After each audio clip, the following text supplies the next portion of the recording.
Hi welcome back to Nalini blogs in Kannada. ಇವತ್ತಿನ recipe ಬಂದುಬಿಟ್ಟು mango ice cream ಮಾಡಿ ತೋರಿಸ್ತಾ ಇದ್ದೀನಿ. ಯಾರಿಗೆ ತಾನೇ ಇಷ್ಟ ಆಗಲ್ಲ ಹೇಳಿ ಮ್ಯಾಂಗೋ ಐಸ್ ಕ್ರೀಮ್ ಅಂದರೆ ಎಲ್ರಿಗೂ ಇಷ್ಟ ಆಗೋವಂಥದ್ದು ಮ್ಯಾಂಗೋ ಐಸ್ ಕ್ರೀಮು. ಬನ್ನಿ ಮನೆಯಲ್ಲೇ ಇರೋ ಪದಾರ್ಥವನ್ನು ಬಳಸಿ ಯಾವ ರೀತಿ ಮಾಡೋದಂತ ನೋಡೋಣ. ಮೊದಲಿಗೆ ನಾನು 2 ಮಾವಿನ ಹಣ್ಣನ್ನು ನಾನು ತೊಗೊಂಡಿದ್ದೀನಿ. ಅದನ್ನು ನೀಟಾಗಿ ಸಿಪ್ಪೆ ಎಲ್ಲ ತೆಗೆದುಬಿಟ್ಟು ನಾನು ಈ ರೀತಿಯಾಗಿ ನಾನು ಕಟ್ ಮಾಡಿಬಿಟ್ಟು ಇಟ್ಕೊಂಡಿದ್ದೀನಿ. 2 ಟೇಬಲ್ ಸ್ಪೂನಷ್ಟು ಕಾರ್ನ್ಫ್ಲೋರ್ ಅಂದರೆ ಕನ್ನಡದಲ್ಲಿ ಜೋಳದ ಹಿಟ್ಟಿದು 2 ಸ್ಪೂನಷ್ಟು ನಾನು ತೊಗೊಂಡಿದ್ದೀನಿ. ಹಾಗೆ 3 ಏಲಕ್ಕಿ ತೊಗೊಂಡಿದ್ದೀನಿ. ಅರ್ಧ ಲೀಟರಷ್ಟು ಹಾಲು, ಹಾಗೆ ಅರ್ಧ ಬಟ್ಲಷ್ಟು ನಾನು ಸಕ್ಕರೆಯನ್ನು ತೊಗೊಂಡಿದ್ದೀನಿ. ತುಂಬ ಸಿಂಪಲಾಗಿ ಮಾಡ್ಬೋದು, ತುಂಬ ಈಸಿಗೆ ಸಹ ಮಾಡ್ಬೋದು.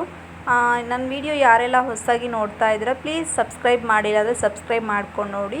ಹಾಗೆ ವಿಡಿಯೋ ಇಷ್ಟ ಆದರೆ ಲೈಕ್ ಮಾಡೋದು ಮಾತ್ರ ಮರಿಬೇಡಿ. ಕಾಮೆಂಟ್ ಬಾಕ್ಸಲ್ಲಿ ಕಮೆಂಟ್ ಮಾಡಿ, ನಿಮ್ಮ ಫ್ರೆಂಡ್ಸ್ ಆ್ಯಂಡ್ ಫ್ಯಾಮಿಲಿಗೆ ಶೇರ್ ಮಾಡಿ. ಈಗ ನಾನು ಕಾರ್ನ್ಫ್ಲೋರ್ಗೆ ನಾನು ಸ್ವಲ್ಪ ನೀರನ್ನು ಹಾಕಿಬಿಟ್ಟು, ತಣ್ಣಗಿರೋವಂಥ ನೀರಿದು ನೀರನ್ನು ಹಾಕಿಬಿಟ್ಟು ನಾನು ಕಲಿಸ್ಕೊಳ್ತಾ ಇದ್ದೀನಿ. ತಣ್ಣನೆಯ ಹಾಲನ್ನು ಹಾಕ್ಕೋಬೋದು, ಇಲ್ಲ ಅಂದರೆ ನೀರು ಬೇಕಾದರೂ ಹಾಕಿಬಿಟ್ಟು ಕಲಿಸ್ಕೊಳ್ಳಿ. ನೀವು ಗಂಟು ಇರಬಾರ್ದು ಇದು ಕಲಿಸುವಾಗ, ಆ ರೀತಿಯಾಗಿ ನೀಟಾಗಿ ಕಲಿಸ್ಕೊಳ್ಳಿ. ಇದನ್ನು ಕಾರ್ನ್ಫ್ಲೋರ್ ಬದಲು ನೀವು ಫ್ರೆಶ್ ಕ್ರೀಮನ್ನು ಯೂಸ್ ಮಾಡ್ಬೋದು. ಕಾರ್ನ್ಫ್ಲೋರ್ನ ಹಾಕ್ತಾ ಇರೋ ಉದ್ದೇಶ ಏನಪ್ಪ ಅಂದರೆ ಸ್ವಲ್ಪ ಥಿಕ್ನೆಸ್ ಬರುತ್ತೆ, ಹಾಗಾಗಿ ಇದನ್ನು ಹಾಕ್ತಾ ಇರೋದು. ಈಗ ಹಾಲನ್ನು ಕಾಯಕ್ಕಿಟ್ಟಿದ್ದೆ. ಹಾಲು ಕಾದ ನಂತರ ನಾನು ಸಕ್ಕರೆಯನ್ನು ಹಾಕ್ಕೊಂಡಿದ್ದೀನಿ. ಸಕ್ಕರೆ ಹಾಕಿದ ನಂತರ ನೀಟಾಗಿ ಸಕ್ಕರೆ ಕರಗೋವರೆಗೂ ಸ್ವಲ್ಪ ಇದನ್ನು ಕುದಿಸ್ಕೊಳ್ಳಿ. ಹಾಲಲ್ಲಿ ಸ್ವಲ್ಪನೂ ಸಹ ನಾನು ನೀರನ್ನು ಬೆರೆಸಿಲ್ಲ, ಯಾಕಂದರೆ ಹಾಲು ಸ್ವಲ್ಪ ಗಟ್ಟಿ ಇದ್ದಷ್ಟು ಟೇಸ್ಟೂ ಅಷ್ಟೇ ತುಂಬಾ ಚೆನ್ನಾಗಿರುತ್ತೆ. ಈಗ ಸಕ್ಕರೆ ಎಲ್ಲ ಕರಗಿದ ನಂತರ ನಾನು ಏಲಕ್ಕಿ ತೊಗೊಂಡಿದ್ದೀನಲ್ಲ ಅದನ್ನು ಸಹ ನಾನು ಜಜ್ಜಿಬಿಟ್ಟು ಪೌಡ್ರು ಮಾಡಿಬಿಟ್ಟು ಹಾಕ್ಕೊಳ್ತಾ ಇದ್ದೀನಿ. ಏಲಕ್ಕಿ ಬೇಕಾದರೆ ನೀವು ಸ್ವಲ್ಪ 1-2 ಜಾಸ್ತಿ ಬೇಕಾದರೂ ಹಾಕ್ಕೋಬೋದು, ಫ್ಲೇವರ್ ಇಷ್ಟಪಡೋ ಅಂಥವ್ರು ತುಂಬಾ ಚೆನ್ನಾಗಿರುತ್ತೆ.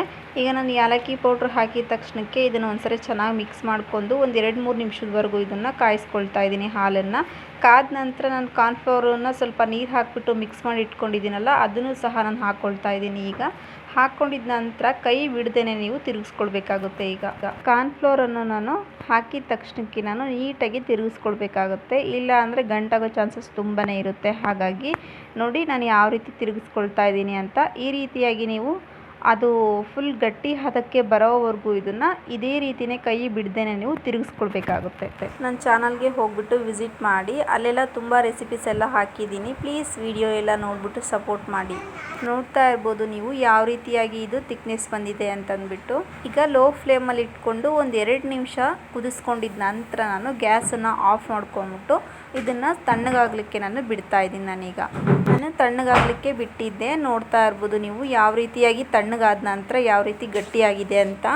ಈಗ ಇದು ತಣ್ಣಗಾದ ನಂತರ ನಾನು ಮಿಕ್ಸಿ ಜಾರಿಗೆ ಇದನ್ನು ಹಾಕ್ಕೊಳ್ತಾ ಇದ್ದೀನಿ. ಇದ್ರ ಜೊತೆಗೆ ನಾನು ತೊಗೊಂಡಿರುವಂಥ ಮಾವಿನ ಹಣ್ಣನ್ನು ನಾನು ಕಟ್ ಮಾಡಿಬಿಟ್ಟು ಇಟ್ಕೊಂಡಿದ್ದೀನಲ್ಲ ಅದನ್ನು ಸಹ ನಾನು ಇದಕ್ಕೆ ಹಾಕ್ಕೊಂಡು ಸ್ವಲ್ಪ ಸಾಫ್ಟಾಗಿ ನಾನು ಮಿಕ್ಸಿಗೆ ಹಾಕೊಂಡು ಬರ್ತೀನಿ. ನಾನೀಗ ನೋಡ್ತಾ ಇರ್ಬೋದು ಎಷ್ಟು ಸಾಫ್ಟಾಗಿ ನಾನು ರುಬ್ಕೊಂಡ್ಬಿಟ್ಟು ಬಂದಿದ್ದೀನಿ ಅಂತ. ಈಗ ನಾನು ಒಂದು ಪ್ಲಾಸ್ಟಿಕ್ ಬಾಕ್ಸನ್ನು ನಾನು ತೊಗೊಂಡಿದ್ದೀನಿ. ನಾನು ರುಬ್ಬಿರುವಂಥ ಐಸ್ ಕ್ರೀಮ್ ಮಿಶ್ರಣ ಏನಿದೆ ಅದನ್ನು ನಾನು ಈ ಬಾಕ್ಸ್ಗೆ ಹಾಕ್ಕೊಳ್ತಾ ಇದ್ದೀನಿ. ವಿಡಿಯೋ ಯಾರನ್ನು ಸ್ಕಿಪ್ ಮಾಡೋಕ್ಕೆ ಹೋಗಬೇಡಿ, ಲಾಸ್ಟಲ್ಲಿ ಇರೋದು ನೋಡಿ, ಫುಲ್ ವಿಡಿಯೋ ನೋಡಿ. ಐಸ್ ಕ್ರೀಮ್ ತುಂಬಾ ಚೆನ್ನಾಗಿ ಬರುತ್ತೆ. ಈಗ ಇದನ್ನು 6 ಗಂಟೆಗಳ ಕಾಲ ನಾನು ಇದನ್ನು ಫ್ರಿಜ್ ಒಳಗೆ ಎತ್ತಿಟ್ಕೊಳ್ತಾ ಇದ್ದೀನಿ. ಒಂದು ನೈಟ್ ಫುಲ್ ಬೇಕಾದರೂ ಬಿಡಿ ನೀವು, ತುಂಬಾ ಚೆನ್ನಾಗಾಗುತ್ತೆ. ಈಗ ಐಸ್ ಕ್ರೀಮ್ ರೆಡಿಯಾಗಿರೋಂಥ ಐಸ್ ಕ್ರೀಮ್ನ ನಾನು ಮತ್ತೆ ತೆಗೆದುಬಿಟ್ಟು ಮಿಕ್ಸಿ ಜಾರಿಗೆ ಹಾಕ್ಕೊಳ್ತಾ ಇದ್ದೀನಿ. ಮಿಕ್ಸಿ ಜಾರಿಗೆ ಹಾಕ್ಕೊಂಡು ಒಂದು ರೌಂಡ್ ನಾನು ಮಿಕ್ಸಿಗೆ ಹಾಕ್ಕೊಂಡು ಮತ್ತೆ ಬಂದಿದ್ದೀನಿ.